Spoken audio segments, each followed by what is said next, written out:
우리 함께 부활하신 주님께 찬양 올려드리겠습니다.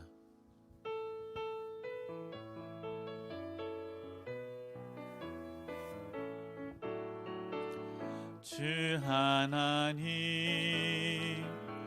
독생자 예수 날 위하여 오시었네. 내 모든 죄 용서하시고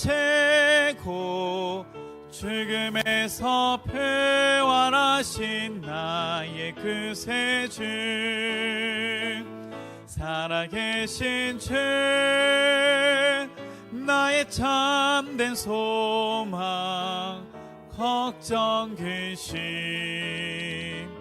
전혀 없네. 사랑의 주내 갈 길인도 내 모든 삶의 기쁨 늘 충만하네. 주 안에서 거듭난 생명 도우시니 주의 사랑 참 기쁨과 확신과 재고 예수님의 도우심을 믿으며 살림 살아계신 주 나의 참된 소망 걱정 근심 전혀 없네. 사랑의 주내 갈 길인 너니 내 모든 삶의 기쁨 늘 충만하네. 그 언젠가 주 뵐 때까지 주를 위해 싸우리라. 승리의 길 멀고 매도 주님께서 나의 앞길 지켜주시리. 살아계신 주 나의 참된 소망 걱정 근심 전혀 없네. 사랑의 주내 갈 길인 너니 내 모든 삶의 기쁨 늘 충만하네.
생명의 주관자가 되시는 하나님, 부활하신 제단에 제대로 된 꽃 한 송이조차 바치지 못해 민망해하던 우리들의 손을 잡아 이끌어 주시어 오늘 여기 이 자리에 나오게 하심을 진심으로 감사를 드립니다.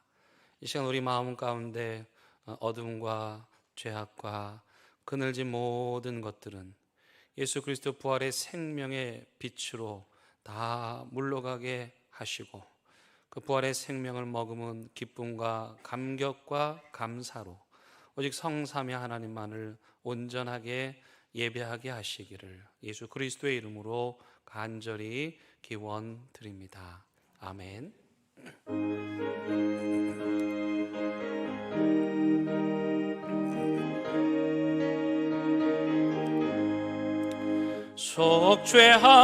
속죄하신 그새 죄를 내가 찬송하리라.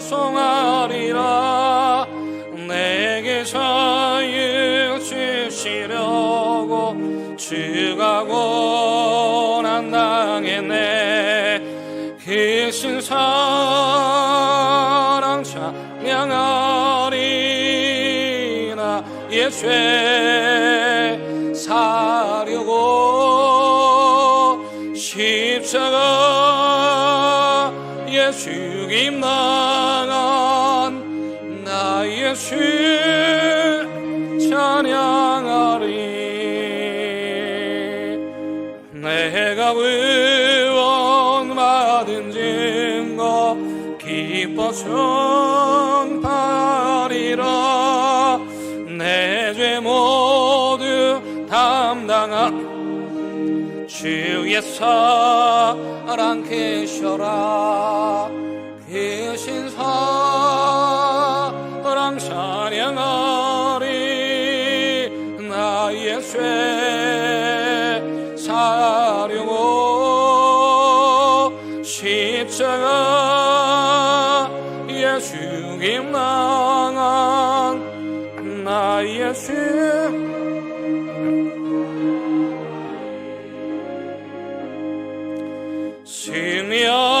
승리하신 그새 주를 내가 찬송하리라.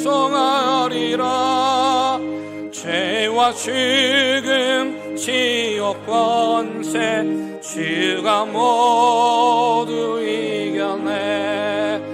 크신 사랑 찬양하리. 나의 죄 사려고 십자가에 죽임 당한 나의 죄 찬양하리. 고마우신 그새 주를 내가 찬송하리라. 죽음에서 생명으로 나를 인도하셨네. 크신 사랑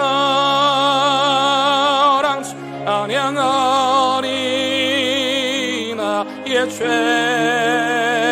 사려고 십자가에 죽임 당한 나의 죄 찬양하리. 내가 받은 것을 너에게 전하였노니 이는 성경대로 그리스도께서 우리 죄를 위하여 죽으시고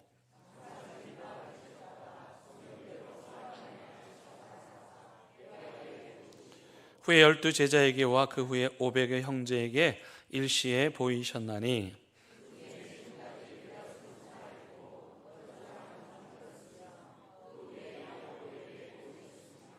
그의 모든 사도에게와 맨 나중에 만삭되지 못하여 난 자 같은 내게도 보이셨느니라.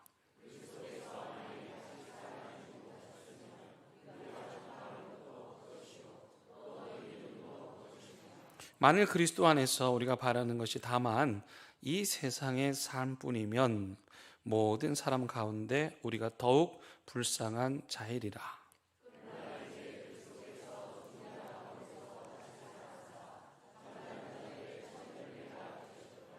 아멘. 나는 전능하신 아버지 하나님 천지의 창조주를 믿습니다.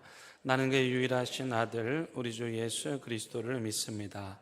그는 성령으로 잉태되어 동정녀 마리아에게서 나시고 본디오 빌라도에게 고난을 받아 십자가에 못 박혀 죽으시고 장사된 지 사흘 만에 죽은 자 가운데서 다시 살아나셨으며 하늘에 오르시어 전능하신 아버지 하나님, 우편에 앉아 계시다가 거기로부터 살아있는 자와 죽은 자를 심판하러 오십니다.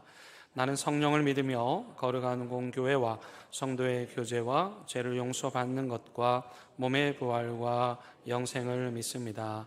아멘. 이 시간 자리에 앉으셔서 하나님과 여러분만이 아는 은밀한 죄악을 침묵 가운데 고백하는 시간 갖습니다.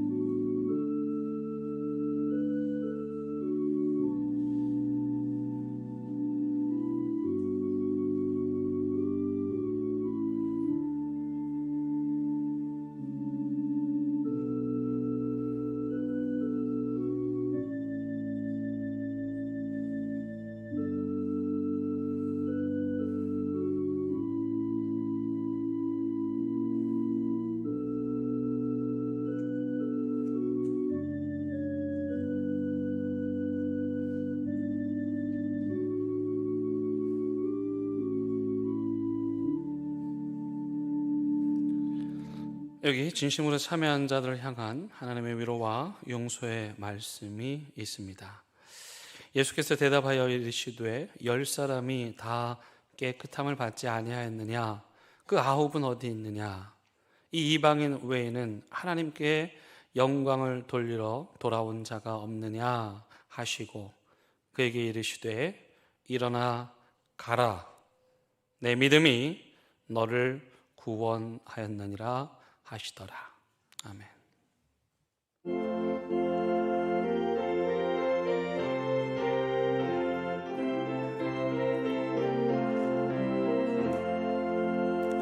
나 속죄함을 받으는 한없는 기쁨을 다 헤아릴 수 없어 손을 찬송합니다. 나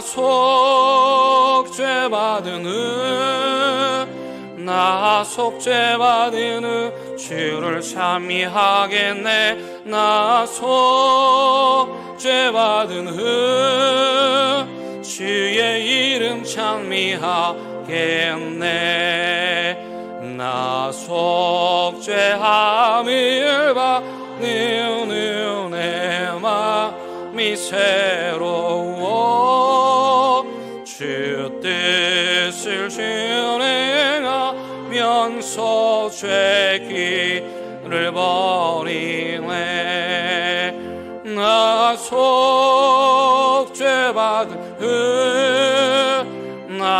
속죄받으는 주를 찬미하겠네. 나 속죄받으는 주의 이름 찬미하겠네.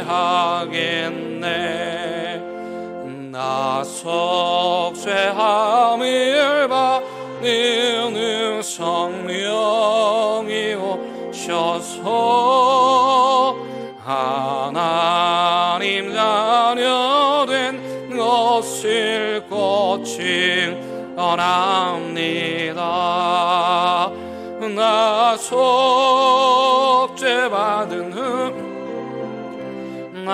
속죄받으는 주를 찬미하겠네. 나 속죄받으는 주의 이름 찬미하겠네. 나 속죄함을 받는 흑보혈의 공로로 내 주의 은혜이 곧 평안합니다. 나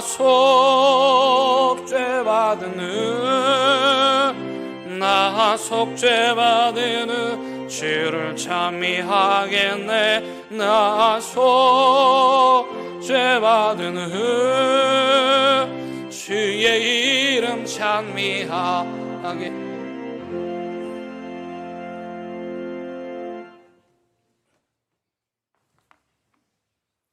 하나님 아버지, 죄로 인해 영원히 지옥 고통을 겪을 수밖에 없는 인간들인데 예수 그리스도로 하여금 지옥 같은 십자가 고통을 겪게 하셔서 인간들이 구원받을 수 있게 해주심에 감사드리며 영광 올려드립니다.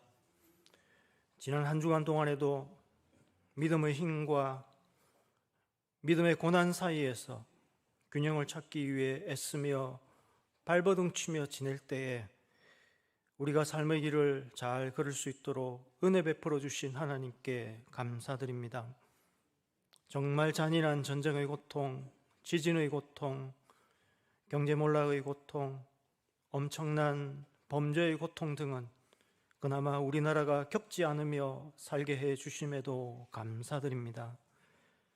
온갖 모양으로 우리들을 넘어뜨리는 마귀로 인해 영육이 약한 저희들이 때로는 넘어지지만 하나님께 우리의 약함을 낱낱이 고하고 의지함으로써 우리가 넘어지지 않고 마귀에게 삼킴당하지 않게 보호해 주실 것을 믿습니다. 우리는 우리에게 잘못한 사람을 용서하기 위해 노력하고 용서한 후에야 아버지께 우리 죄의 용서를 구하는 그리스도인이 되게 해 주십시오. 우리가 우리 교우나 그리스도인이 교회를 떠나게 하는 말이나 행동을 하고 있지 않는지를 돌아보고 회개하게 해 주십시오.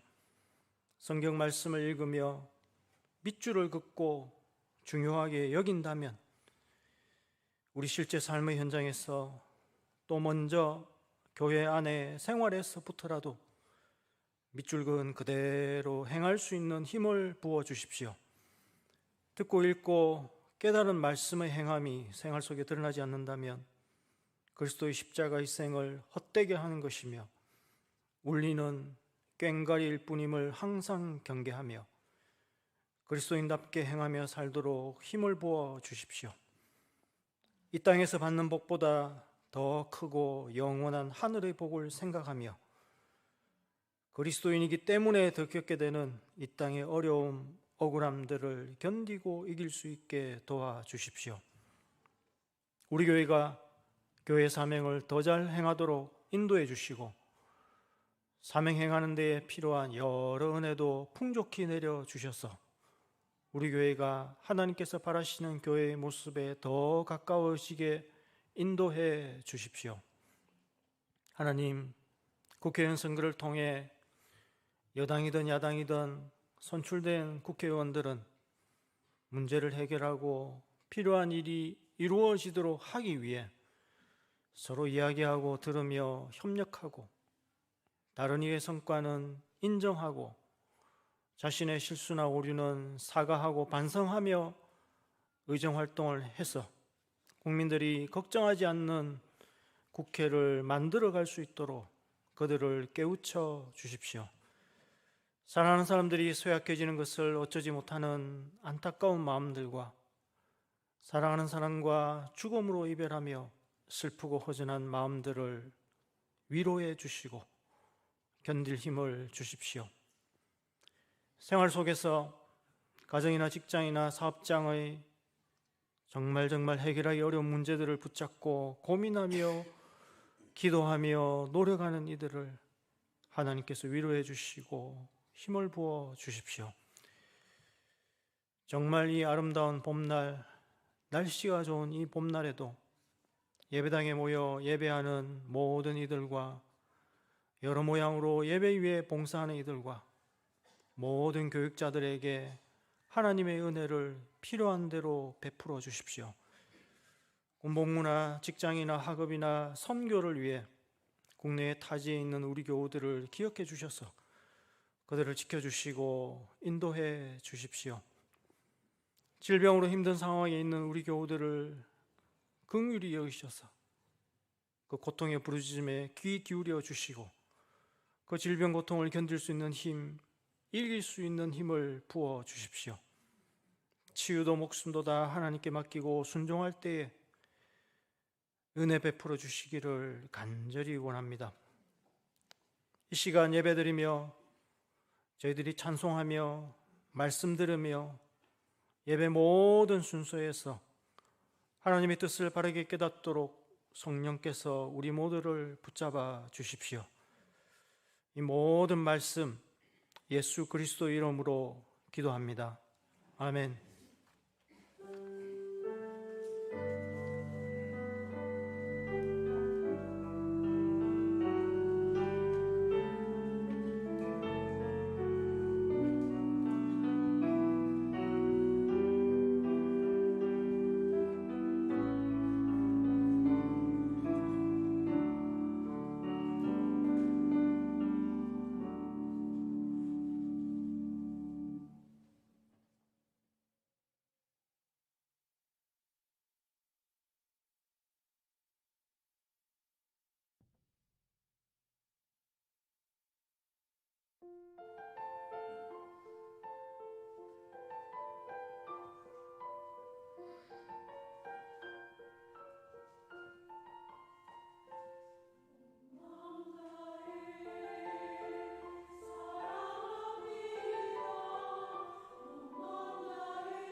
오늘 우리에게 주시는 하나님의 말씀은 사도행전 6장 1절에서 7절의 말씀입니다. 하나님의 말씀을 봉독하겠습니다. 하나님의 말씀을 경청하시기 바랍니다. 그때 제자가 더 많아졌는데 헬라파 유대인들이 자기의 과부들이 매일의 구제에 빠짐으로 히브리파 사람을 목망하니 12사도가 모든 제자를 불러 이르되 우리가 하나님의 말씀을 제쳐놓고 접대를 일삼는 것이 마땅하지 아니하니 형제들아 너희 가운데서 성령과 지혜가 충만하여 칭찬받는 사람 7을 택하라. 우리가 이 일을 그들에게 맡기고 우리는 오로지 기도하는 일과 말씀 사역에 힘쓰리라 하니 온 무리가 이 말을 기뻐하여 믿음과 성령이 충만한 사람 스데반과 또 빌립과 브루고로와 니가노르와 디몬과 바메나와 유대교에 입교했던 안디옥 사람 니골라를 택하여 사도들 앞에 세우니 사도들이 기도하고 그들에게 안수하니라. 하나님의 말씀이 점점 왕성하여 예루살렘에 있는 제자의 수가 더 신이 많아지고 허다한 제사장의 무리도 이 도에 복종하니라. 아멘. 이것은 하나님의 말씀입니다. 아멘.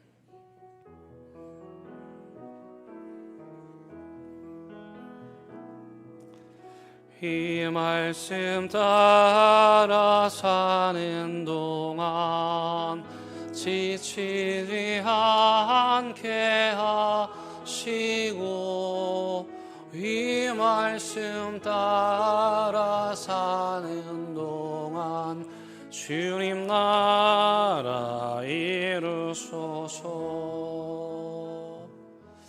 지난주에 이현우 집사님, 송선영 집사님 댁에 신방을 했는데요. 이 집에 아주 멋진 초등학교 3학년, 4학년 아들 둘이 있어요. 주원이, 지원이가 지난주 부활절 연합예배를 드리고 집에 가서 이렇게 말했대요. 엄마, 오늘 찬양대 찬양 진짜 은혜스러웠어.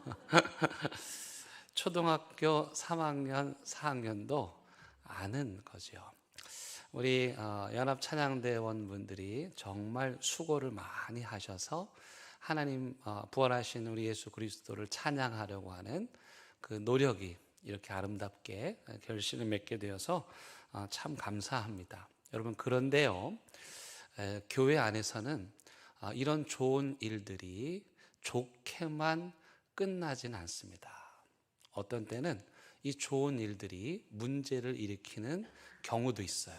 그게 바로 오늘 본문의 사건입니다. 여러분, 이 교회에 일어난 일이 무엇입니까? 사도들이 이 교회 안에 과부들이 있었어요.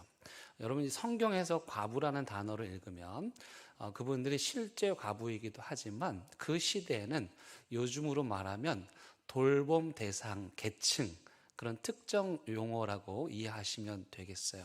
그러니까 그 시대에 돌봄이 필요한 그 과부들, 교회 안에 있는 과부들을 사도들이 돕는 거예요. 어떻게 도왔냐면 매일 음식을 해다 주는, 도시락을 배달해 준 거죠.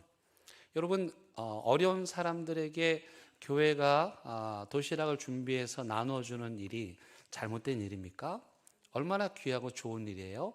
그런데 세상에 이 좋은 일에도 문제가 생긴 거예요. 그 문제가 뭐냐면 이 사도들이 도시락을 나누어 주는데 그 도시락 분배가 공정하지 못했던 거예요. 이 교회에는 크게 두 개의 파가 있었습니다. 히브리 파가 있고 헬라 파가 있었어요. 의도적으로 만들려고 그렇게 되는 것은 아니고 사람들이 모이다 보니까 자연스럽게 두 개의 파가 형성이 되었습니다. 여러분, 우리 교회 안에 어떤 파들이 있는지 저는 알지 못하지만 혹시 그런 걸 보고 이 교회에 왜 이런 게 있나 마음이 불편하신 분들께 제가 좀 양해를 구하면 일부러 의도적으로 그런 것은 아니고 사람이 살다 보면 그런저런 파들이 생길 수가 있는 거예요. 이 히브리파, 헬라파는 먼저 이 히브리파들은 누구냐면 원래 예루살렘에 살던 본토 사람들이에요. 이들의 주된 특징은 뭐냐면 히브리어로 말을 하는 거예요. 언어가 히브리어예요. 그런데 헬라파는 누구냐면 이스라엘이 나라가 어려웠을 때 이스라엘에서 살 수가 없으니까 다른 나라로 흩어져서 살았던 동포들이에요. 여러분, 우리나라도 나라 뺏기고 어려웠을 때 러시아로 또 중국으로 또 저 멀리 하와이까지 또 미국까지 이민을 가신 분들 있잖아요. 그분들 우리가 한인 동포들이라고 하죠. 근데 그 한인 동포들이 요즘에 다시 우리나라로 들어오는 경우가 종종 있는데 그 시대에 나라가 어려워서 뿔뿔이 흩어졌던 유대인들이 신앙적인 이유로 하나님이 계시는 성전 가까이 살고 싶어서 이제 그들의 삶을 다 정리하고 이민을 다시 온 거예요. 본토로. 근데 문제는 뭐냐면 와가지고 이제 언어 서로 대화를 나누는데 이 사람들이 히브리 말을 잘 못하는 거예요. 오래 떨어져 있었기 때문에 본토 말을 잘 못하고 또 어떤 말을 하냐면 그 대신에 그 로마 사회에서 국제화된 헬라어에는 능통한 거예요. 또 이 헬라파들은 이스라엘의 문화를 알고는 있지만 이 히브리파 사람들처럼 그렇게 익숙하지는 않았어요. 반면에 이분들은 이스라엘의 문화에 익숙하지는 않았지만 국제적인 면에서 보면 헬라 문화에 대해서는 굉장히 열린 그런 포용적인 자세를 가진 사람들이었죠. 근데 문제는 이 히브리파 사람들이 의도적으로 그러려고 했던 것 같지는 않지만 이 헬라파 사람들을 이렇게 잘 포용하지는 못했던 것 같고, 그리고 도시락을 나누어 주는데 하필이면 그게 우연인지 어떤지 모르겠지만 사도들이 일부러 그러진 않았겠죠. 하필이면 항상 펑크가 나는데 매번 헬라파에서 펑크가 나는 거예요. 그러니까 헬라파 사람들이 오늘 1절에서 이 문제로 도시락이 공정하게 분배되지 못하는 문제를 가지고 원망을 했다 이렇게 말해요. 이 말로 비추어 보아서 사도들의 도시락 분배는 굉장히 오랜 동안 불공정하게 분배가 되었다는 것을 알 수가 있습니다. 그럼 사람이 하는 일이다 보니까 이런 일들이 일어나게 된 것이죠. 여러분, 그래서 이 세상에 문제가 없는 교회는 없습니다. 다 크고 작은 문제들이 있기 마련이고, 이 좋은 도시락 배달을 하는 이 구제 사역에서도 문제가 일어날 수 있는 거예요. 그래서 진짜 좋은 교회는 문제가 없는 교회가 아니고, 그런 교회는 없으니까 진짜 좋은 교회는 문제가 생겼을 때 그 문제를 잘 해결할 수 있는 교회가 좋은 교회죠. 어떤 나라가 좋은 나라입니까? 문제 없는 나라가 좋은 나라가 아니고, 문제 없는 나라가 어디 있겠어요? 그 문제들을 잘 해결하는 나라가 좋은 나라인 것이죠. 오히려 이런 거 해봐야 문제만 일으키고 도시락 나눠줬더니 불평하는 사람 있고 하지 마. 문제가 일어날 걸 염려해서 아무것도 하지 않는 교회야말로 진짜 심각한 문제가 있는 교회라고 할 수가 있습니다. 다행히 이 헬라파 사람들, 사실은 이제 이방인격인데 외부에서 들어온 사람들인데, 이들의 원망하는 소리를 듣고 사도들이 그 문제를 해결해 갑니다. 여러분, 사도들은 굳이 파를 따지자면 어느 파입니까? 히브리파죠. 이 사람들은 본토 사람들이에요. 그러니까 자기들도 히브리파인데 이게 본의 아니게 헬라파 분들에게 이런 그 도시락 분배가 제대로 되지 않는 문제가 발생하니까 매우 당혹스러웠어요. 그러면서 그들이 모여서 2절에 보니까 이렇게 말을 합니다. 12 사도가 모든 제자를 불러 이르되 우리가 하나님의 말씀을 제쳐놓고 접대를 일삼는 것이 마땅하지 아니하다. 여러분, 이 말씀을 거꾸로 뒤집어 보면 이게 무슨 말입니까? 지금 사도들이 말씀도 전하고 도시락 배달도 함께 하고 있다는 거죠. 근데 도시락 배달하는 일이 너무너무 버거운데 그들 나름대로 공정하게 하려고 하는데 자꾸만 이런 문제가 생기니까 더 긴장이 되어서 말씀 전하는 일은 제쳐두고 지금 도시락 배달하는 일에 지금 정신이 다 팔려 있었다. 그런 것을 인정하는 것입니다. 그렇게 함으로써 이들이 어떻게 하냐면 대안을 제시합니다. 자기들의 잘못을 인정하고 대안을 제시하는데, 그 대안이란 뭐냐면은 사람을 뽑아가지고 도시락 배달만 전담하게 하자. 그리고 사도들은 하나님 말씀과 기도에만 전념하자. 이렇게 제안을 합니다. 그러자 히브리파 사람들, 헬라파 사람들 모두가 다 이 사도들의 제안을 좋게 여기고 받아들이고 기뻐하였습니다. 여러분, 문제 해결하는 과정 굉장히 지금 중요합니다. 사도들이 첫 번째 자기들의 잘못을 어떻게 했습니까? 인정하는 거예요. 여러분, 정치인들이 가장 안 하는 게 뭡니까? 잘못해놓고 별의별 핑계가 다 있잖아요. 근데 여러분, 우리가 사람이니까 살다 보면 실수할 수 있잖아요. 그럴 때는요, 자기 잘못을 인정해야 돼요. 사도들이 지금 우리가 잘못했다, 지금 사역의 우선순위를 잃어버리고 교회의 본질을 잃어버리고 있었다 인정을 했어요. 그 다음에 대안을 제시하는데 여러분 이 대안을 보면 참 기가 막힙니다. 도시락 배달할 사람들을 따로 뽑아가지고 그들에게 도시락 배달하는 일을 맡기자. 그 방법도 참 탁월한데요. 그 7명을 다 어느 파에서 뽑았는 줄 아십니까? 여러분 스데반, 빌립 다 어느 파인 줄 아세요? 7명이 다 헬라파예요. 이게 굉장히 중요한 거죠.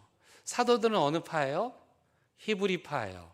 그런데 이 도시락 배달을 하는, 사실은 이게 굉장히 중요한 사역인데 그 사역을 맡아서 감당할 사람을 모두가 다 헬라파에서 뽑은 거예요.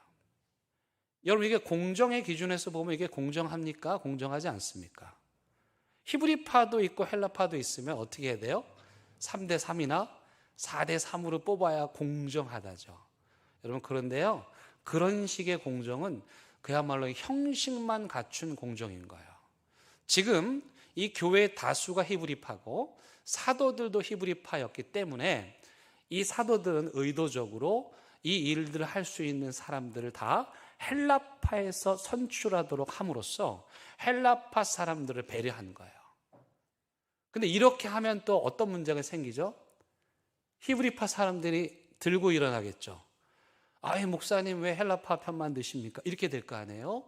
그런데 다행히 이 히브리파 사람들도 그 제안을 받아들이고 좋게 여겼어요. 우리는 여기서 몇 가지 중요한 것을 생각할 수가 있는데, 일단 교회의 사역, 교회가 행하는 일들을 사역이라고 하는데 그 교회의 사역에도 우선순위가 있다는 거예요. 사도들이 말하는 바 가장 첫 번째 교회의 우선순위는 무엇입니까? 하나님의 말씀과 예배와 복음 전파가 이게 우선이라는 거죠. 그리고 그 다음에 그 사역은 무엇이에요?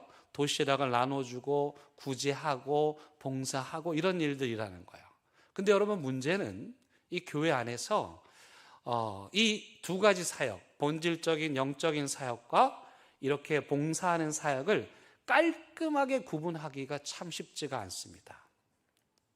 여러분 어떻게 생각하세요? 그게 깔끔하게 구분이 됩니까? 예를 든다면은 선교사님들이 선교제에 나갈 때 요즘에 이제 선교사의 신분이나 목회자의 신분으로 못 나가니까 주로 사업을 합니다. 그래서 사업을 통해서 선교를 하는데 그것을 BAM, Business as Mission이라고 그래가지고, 예를 들면 어떤 선교사님이 선교사 비자를 못 받으니까 이 카페 사업을 하는 그 사업 비자를 가지고 나가서 선교를 하는 거예요.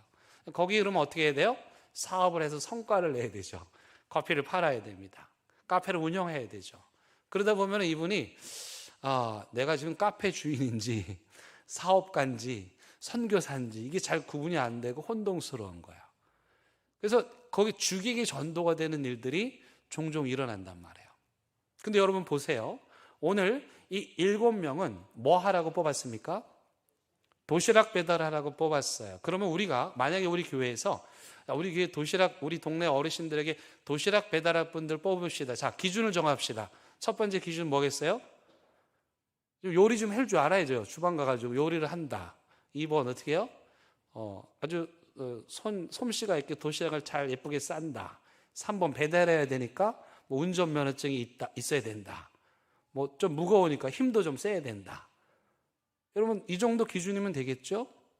근데 참 신기하게도요, 지금 이 사도들은 도시락 배달하는 일을 할 사역자들을 뽑는데 그 기준이 무엇이었는지 아십니까? 여러분 3절에 보시기 바랍니다. 도시락 배달 사역자들의 기준입니다. 형제들아 너희 가운데서 무엇이요? 성령과 지혜가 충만하여, 이게 첫 번째 조건. 그 다음에 뭐죠? 칭찬받는 사람.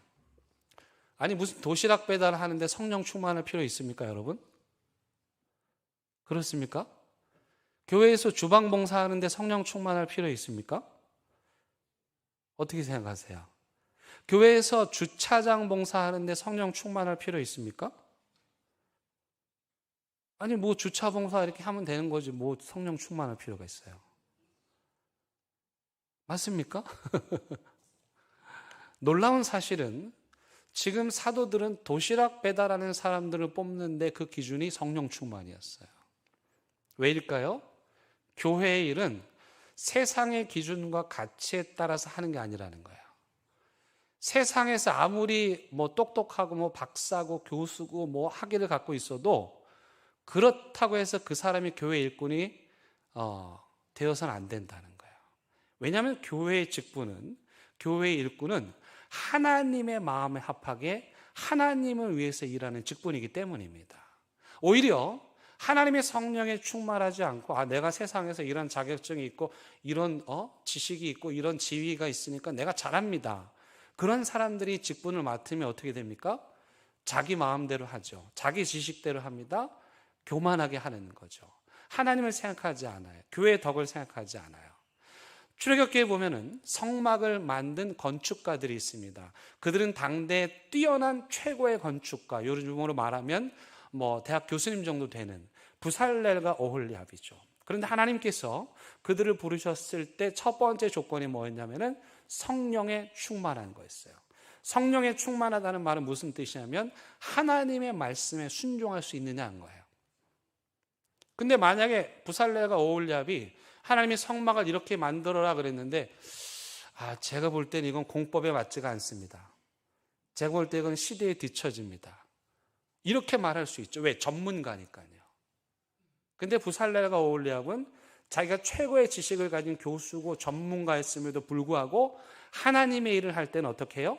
성령에 충만해서 하나님의 뜻에 순종하였어요. 그랬을 때 부살렐과 오홀리압을 통해서 하나님의 성막이 건축될 수 있었던 거예요. 그래서 여러분, 교회에서 하는 모든 직분은 정말 아까 여러분들이 말씀해 주신 것처럼 주차 봉사도, 카페 봉사도, 주방 봉사도 가장 첫 번째 조건은 성령으로 충만해야 돼요. 그 다음은 지혜로 충만해야 돼요. 지혜란 뭡니까? 최소한의 상식이죠. 옳고 그름을 분별할 줄 아는 분별력이에요. 주차를 이렇게 하는 게 효율적인지 저렇게 하는 게 효율적인지 정도는 알아야 된다는 거예요. 그리고 히브리파 사람한테 도시락 몇 개, 헬라파 사람한테 도시락 몇 개 갔는지 적어도 그 정도 숫자는 계산할 줄 알아야 된다는 거예요. 이 마지막 조건이 굉장히 중요한데 교인들에게 칭찬받는 사람이어야 된대요. 여기 칭찬받다라는 말의 의미는 뭐냐면 자기가 믿는 대로 산다 뜻이에요. 그러니까 칭찬을 받는 거예요. 교회의 직분자들은 어떤 사람들이어야 되느냐? 자기가 믿는, 예수 그리스도를 믿죠? 그 믿음을 따라서 말씀에 순종하며 살아야 되는 거죠. 말로는 믿는다고 하는데 그 삶은 전혀 예수 믿는 사람이 아니에요. 그런 사람들은 교회의 직분을 맡아서는 안 된다는 거예요. 교회의 일들은 아무리 작은 것이라 할지라도 사회의 경력이나 지위나 신분으로 하는 것이 아니고 믿음으로 하는 것이고 성령에 충만하여 하나님 말씀에 순종하며 교회 공동체에 덕을 끼치는 일을 하는 사람이어야 하는 거예요. 그래서 사도들은 도시락 배달하는 사람을 뽑는데도 거기 힘센 사람, 요리 잘하는 사람이 아니고 성령으로 충만한 사람을 뽑았던 것입니다. 여러분, 이 사실을 혼동해서는 안 되는데요. 저와 여러분 모두는 예수 그리스도를 믿는 사람들입니다. 그런 사람들을 우리는 그리스도인이라고 말을 합니다. 그리고 우리 그리스도인들은 다 예수님을 믿기 때문에 예수님을 따르는 제자라고 말합니다. 오늘 본문에 제자라는 단어가 3번 연속해서 나옵니다. 제자와 그냥 군중 심리에 따라온 무리들과는 다르다는 뜻입니다. 우리는 예수 그리스도를 믿는 제자들입니다. 제자의 특징은 무엇입니까? 자기의 스승이 한 그대로 따라하는 것입니다. 따라서 제자된 저와 여러분들은 누구를 닮아가야 하는 것입니까? 예수님을 닮아가야 되는 것입니다. 그것을 옛날 어려운 말로는 성화라고 그랬고 좀 쉽게 이야기하면 우리의 성품이 누구를? 예수님의 성품을 닮아가는 것이죠. 그게 그리스도인이고 제자입니다. 그래서 저와 여러분들의 가장 첫 번째 근본적인 정체성은 뭐냐면 우리는 다 그리스도인이에요. 우리는 다 예수님을 믿는 사람들이에요. 그러므로 우리가 추구해야 될 가장 첫 번째는 무엇입니까? 봉사하고 선교하고 전도하기 전에 가장 먼저 해야 될 건 뭐냐면 우리가 예수님을 닮아가는 거예요. 흔히 우리가 성격이 변하지 않는다 이렇게 말하죠. 여러분들 중에도 아주 성격이 급한 분들이 계시고 또 느긋한 분들이 계십니다. 예, 그렇습니다. 성격은요, 예수님을 믿어도 변하지 않아요. 그런데 뭔 변합니까? 성격은 변하지 않지만 예수님을 믿으면요, 우리의 인격과 성품이 예수님처럼 변화될 수 있는 거예요. 그래서 우리의 본질은 뭐냐면 그리스도인으로서 예수님을 닮아가는, 성격은 바뀌지 않고 그대로지만 성품은 변화돼야 되는 거예요. 사도 요한은 성격이 급한 사람이었습니다. 여러분, 성격이 급하다, 여유 있다, 어떤 게 좋고 나쁜 게 아니에요. 성격이 급한 사람들 교회에서 필요합니다. 빨리 일을 해야 되는데 느려 터진 사람들이 일을 하면은 옆에 교인들이 속이 터져버리는 거니까 그럴 때 성격 급한 사람들 하셔야 되죠. 또 어떤 거는 여유 있게 해야 되는데 그런 건 또 여유 있는 분들이 하시면 되는 거예요. 사도 요한은요, 성격이 급했어요. 불같은 사람이었잖아요. 그래서 막 사마리아 사람들 말 안 들으니까 주님 저런 당장 하늘에서 불 내려가지고 다 심판해야 된다, 이런 막 다혈질이었어요. 그런데 그가 예수 그리스도를 믿고 성품의 변화가 일어났죠. 그리고 쓴 책이 무슨 책이냐면은 요한 1, 2, 3서예요. 여러분, 성경에서 요한 1서가 없으면요, 사랑하라는 말씀을 찾아보기가 힘들어요. 그러니까 기독교의 핵심 진리인 사랑을 누가 가장 많이 얘기했냐? 저 사마리아 사람들한테 불 내려서 심판하라고 다혈질로 막 승질냈던 사도 요한이 예수를 믿고 성품의 변화가 일어나서 그가 사랑하라는 책을 쓴 거예요. 근데 여러분, 그의 노년에 사랑하라는 요한 1서를 쓸 때도 성격은 어땠을까요? 여전히 급했을 거예요. 제가 볼 때 요한 1서도 그냥 막 썼을 것 같아요. 그러나 뭔 바뀐 거예요? 성격은 그대로 급했지만 그 성격이 예수 그리스도를 닮아가니까 그 성품이, 그 인격이 예수님처럼 돼서 사랑하라 이렇게 말하지 않고 사랑해 사랑해 사랑해 막 이랬을 거예요. 아마 이것이 우리의 정체성입니다. 그 다음 우리에게 주어지는 직분들이 있죠. 그건 두 번째 문제예요. 본질은 뭐냐? 우리가 그리스도인인 거예요. 우리의 정체성은 예수님의 제자인 거고, 비본질적인 것들은 뭐냐? 저는 목사죠. 이건 직분이에요. 목사는 본질이 아니에요. 저의 본질은 뭐냐면 여러분들과 똑같이 뭐예요? 그리스도인이에요. 똑같이 예수님의 제자예요. 근데 하나님이 나에게 이런 은사를 주셔서 이런 직분을 맡아서 할 뿐이죠. 그러니까 이 직분은 언제든지 없어질 수 있는 거예요. 이 직분에 의해서 제가 좌우되는 게 아니고 저의 본질은 예수님을 믿는 사람이에요. 그리스도인이에요. 예수님의 제자예요. 이게 저의 본질이고 정체성이에요. 근데 안타깝게도 교회 안에서 교회 일을 하다 보면, 어떤 직분을 맡고 장을 맡아서 일을 하다 보면요, 이게 주객이 전도가 되는 거예요. 우리가 모든 사람들이 그리스도인이고, 그리스도인들은 예수님을 닮아가서 성품이 변화되고 성화되어야 되고, 그리스도인들은 예수님을 전하는, 이게 본질이에요. 도시락 배달을 하느냐 설교하느냐 그건 비본질이에요.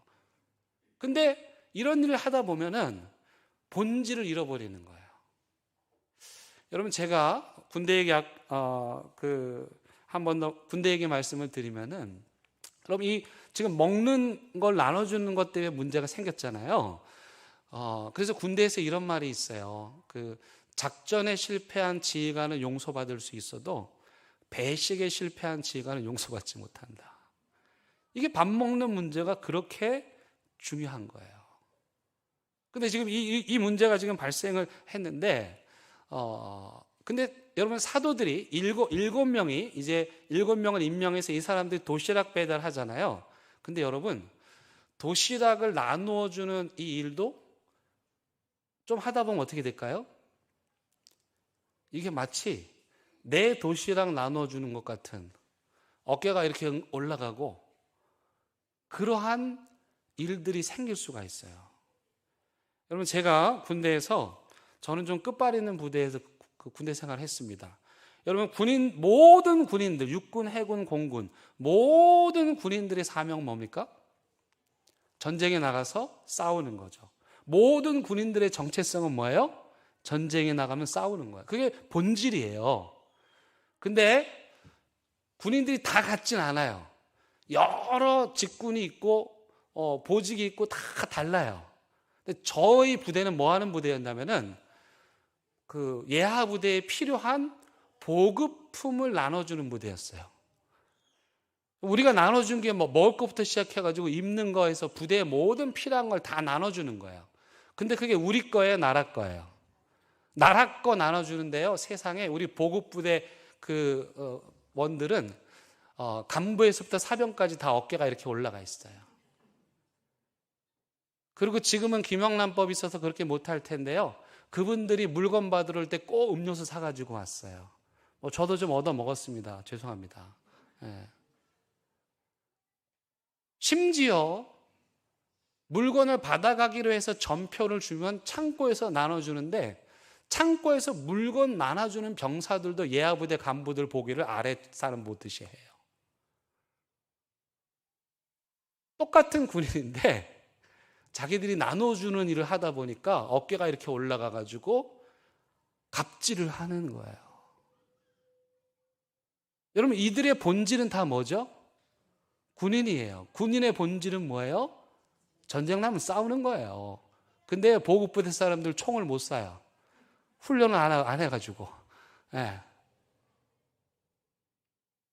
본질을 잃어버리고 비본질적인 도시락을 나눠주는 일 하다 보니까 자기가 뭐가 된 것 같이 어깨가 올라가가지고 갑질을 하는 거죠. 그런데 이 7명은 어땠습니까? 그렇지 않았던 것 같아요.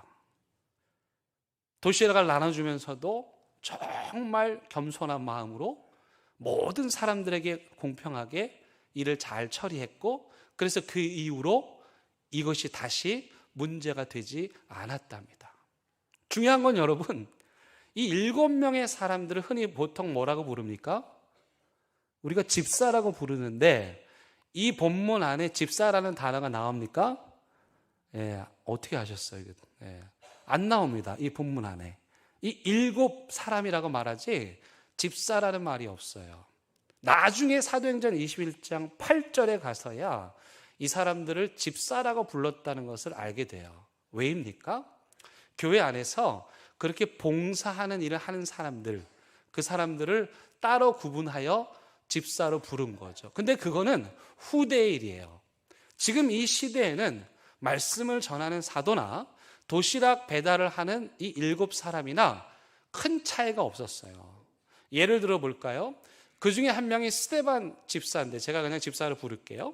이 스데반 집사님께서 뭐 하십니까? 종교 지도자들한테요, 설교합니다. 복음을 전합니다. 얼마나 잘 전했는지 그걸 듣는 사람들이 너무 놀래가지고 열이 확 받아버린 거예요. 그래가지고 스데반 집사를 돌로 쳐서 죽이는 거예요. 여러분, 도시락 배달을 하는 사람이 종교 지도자들 그 심장을 떨게 만들 정도로 말씀을 전했고요, 도시락 배달하는 사람들이 순교했어요. 이걸 집사라고 부른다면 여기 계신 우리 대형교회 집사님들 갑자기 안 하고 싶어지죠? 네. 그런데 초대교회에서는 도시락 배달을 하는 사람도 밖에 나가서 복음을 전하는데 사람들이 두려워 떠는 거예요. 그뿐만이 아니죠. 빌립 집사님도 계세요. 이분은 이스라엘이 원수처럼 여기는 사마리아에 가서 복음을 전하세요. 그래가지고 사마리아 성을 완전히 뒤집어 놔요. 복음으로. 전 우리 교회 집사님들이 좀 이랬으면 좋겠습니다.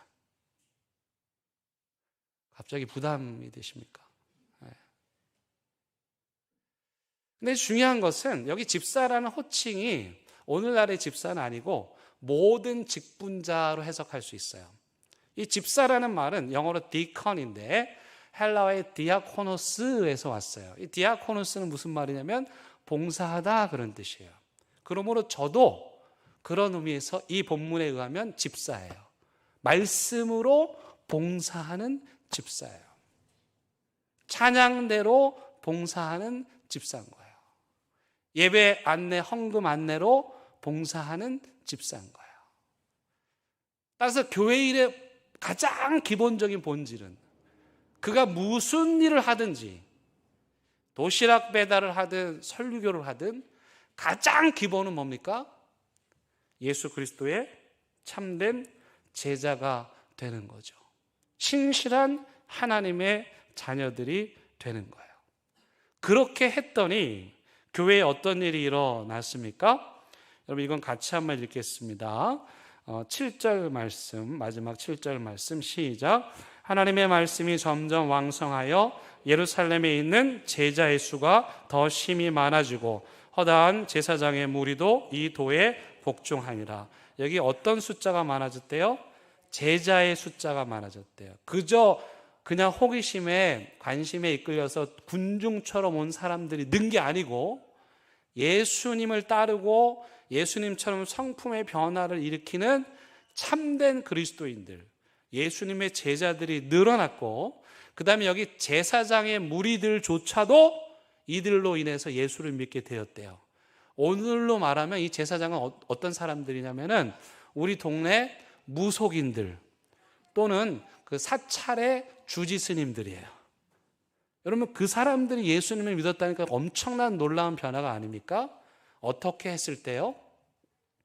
예루살렘교회 모든 성도들이 자기들이 그리스도인으로서의 정체성을 알고 하나님이 맡겨주신 도시락 배달의 직분을 거룩하게 여겨서 성령으로 충만하고 지혜로 충만하고 믿는 바 많은 사람들이 본이 되는 그들이 도시락 배달을 잘 함으로써 교회가 부흥하게 되었다는 것입니다.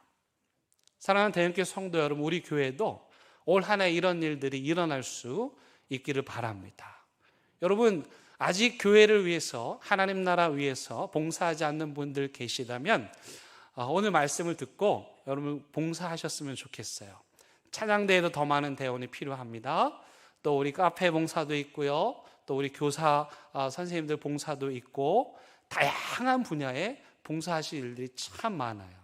다만 그 일을 하기 전에 먼저 내가 이런 거 잘해요.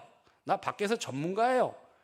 그렇게 하지 말고 하나님의 성령에 충만해서 예수 그리스도의 성품을 닮은 그런 인격을 가지고 내게 무엇이든지 맡겨주시면 내가 이 7 집사들처럼 성실하게 일하겠습니다. 이렇게 모든 성도들이 그런 마음을 가지고 교회를 섬기고 돌볼 때 하나님께서 대형교회를 부흥하게 하시고 저와 여러분들을 통해서 이 지역의 주지스님들이 다 예수 믿게 되는 놀라운 은혜가 일어나게 될 줄로 믿습니다. 우리 함께 찬양하시겠습니다.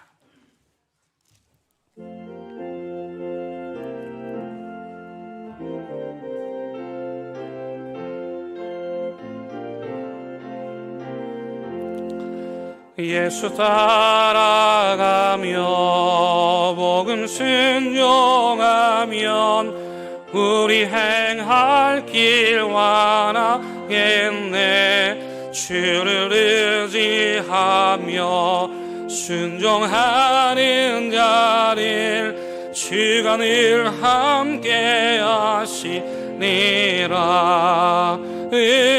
의지하고 순종하는 길은 예수 안에 즐겁고 복된 길이로다. 애를 당하거나 우리 고생할 때 주가 위로해 주시겠네. 주를 의지하며 순종하는 자를 주간 위에 주시리라. 의지하고 순종하는 일은 예수 안에 즐겁고 복된 일로나. 남의 짐을 지고 슬픔 위로하면 주가 상급을 주시겠네.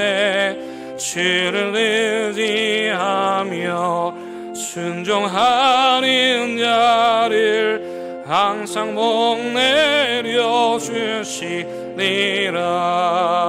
의지하고 순종하는 일은 예수 안에 즐겁고 복된 길.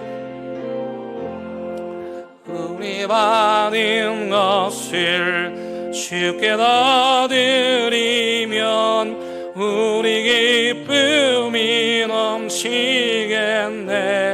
주를 의지하며 안정하는 자를 은혜 풍성케 하시리라. 의지하고 순종하는 일은 예수 안에 즐겁고 복된 일이로다. 주를 힘입어서 말씀 잘 배우고 주를 모시고 살아가세. 주를 의지하며 순종하는 자를 주가 사랑해 주시리라. 의지하고 순종하는 일은 예수 안에 즐겁고 복된 길이로다. 하나님, 우리를 예수 그리스도의 제자로 삼아주심을 감사합니다. 예수님의 제자로 예수님을 잘 따라가며 순종하는 삶을 살게 하여 주시고, 또 그런 우리에게 맡겨진 직분도 기쁨으로 잘 감당할 수 있도록 도와주시옵소서. 예수님의 이름으로 기도드립니다. 아멘.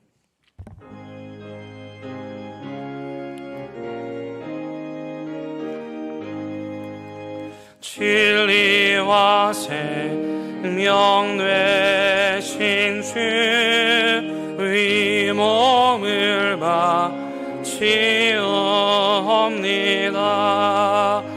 믿음과 소망 사랑에 한 마음 되게 하소서.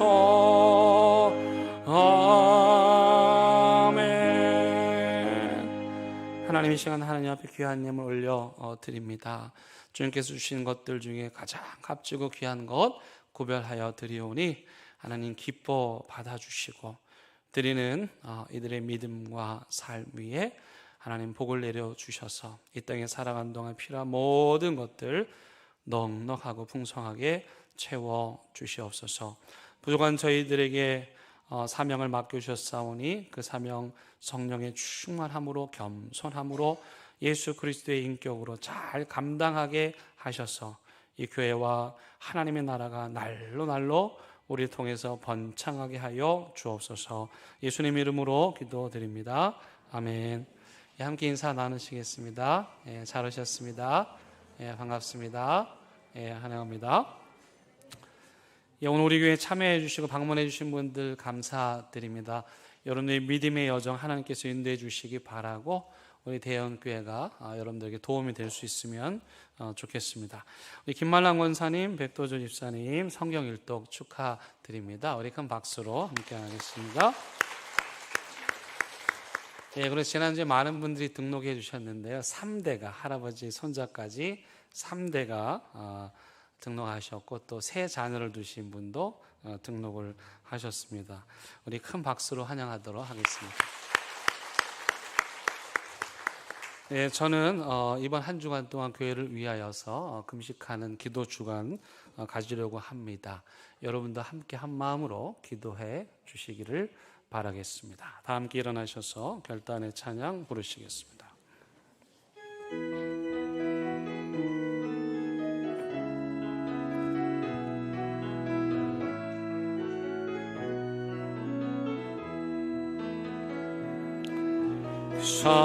하나님의 고요히 감사여 그 놀라운 평화를 누리며 나 그대들과 함께 걸어가네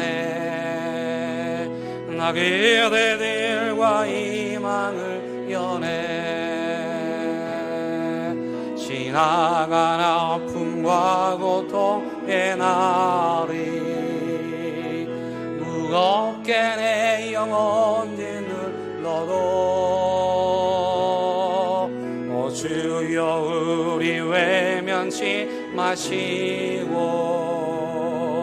약속된 의원을 이루소서 그 하나님이 우리 감싸시니 믿음으로 일어나릴 기대하네 주 언제나 우리와 함께 계셔 하루 또 하루가 늘 새로워 우리 주 예수 그리스도의 은혜와 하나님의 크신 사랑과 성령님의 인도하심이 우리를 그리스도인으로 삼아 주시고 우리에게 직분을 맡겨주신 하나님의 은혜에 감사하며 그 직분의 크고 작음에 상관없이 오직 성령에 충만하여 하나님을 위하여 교회를 위하여 충성하기로 다짐하고 또 다짐하는 사랑하는 대형교회 모든 성도들 위해 이들의 가정과 일터와 사업장 위에 온라인 예배 드리고 있는 가정의 재단 그리고 오늘 이 예배의 자리가 사무치도록 그리운 병상과 요양원에 계신 대형교회 성도들 위해 이 나라 이 민족 위해 이제부터 영원토록 함께 하시기를 간절히 축원합니다. 아멘.